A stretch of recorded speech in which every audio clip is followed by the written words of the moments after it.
বাংলাদেশ জাতীয়তাবাদী দল বিএনপির ৪৭তম প্রতিষ্ঠাবার্ষিকী উপলক্ষে টাঙ্গাইলের ঘাটাইলে অনুষ্ঠিত হয়েছে এক বর্ণাঢ্য আনন্দ র্যালি ও আলোচনা সভা।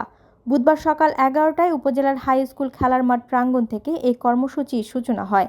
ঘাটাইল প্রতিনিধি মোহাম্মদ শফিকুল ইসলাম জানান, আনন্দ র্যালিটি খেলার মাঠ থেকে শুরু হয়ে শহরের বিভিন্ন সড়ক প্রদক্ষিণ করে পুনরায় একই স্থানে গিয়ে শেষ হয়।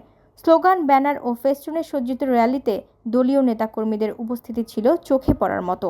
অনুষ্ঠানে সভাপতিত্ব করেন উপজেলা বিএনপির সাবেক ভারপ্রাপ্ত সভাপতি তোফাজ্জল হক সেন্টু। প্রধান অতিথি হিসেবে উপস্থিত ছিলেন সাবেক মন্ত্রী ও বিএনপির চেয়ারপারসনের উপদেষ্টা বীর মুক্তিযোদ্ধা লুৎফর রহমান খান আজাদ। এ সময় আরও বক্তব্য রাখেন বিএনপির জাতীয় কেন্দ্রীয় নির্বাহী কমিটির সদস্য মাইনুল ইসলাম, টাঙ্গাইল জেলা বিএনপির সহ সভাপতি মঞ্জুরুল হক মঞ্জু, উপজেলা বিএনপির সাবেক সাধারণ সম্পাদক আখম রেজাউল করিম, পৌর বিএনপির সাবেক সাধারণ সম্পাদক ফারুক হোসেন ধলা প্রমুখ। সভায় বক্তারা বলেন, বিএনপি সবসময় জনগণের পাশে থেকেছে এবং ভবিষ্যতেও গণতন্ত্র পুনরুদ্ধারের আন্দোলনে জনগণকে সাথে নিয়েই এগিয়ে যাবে।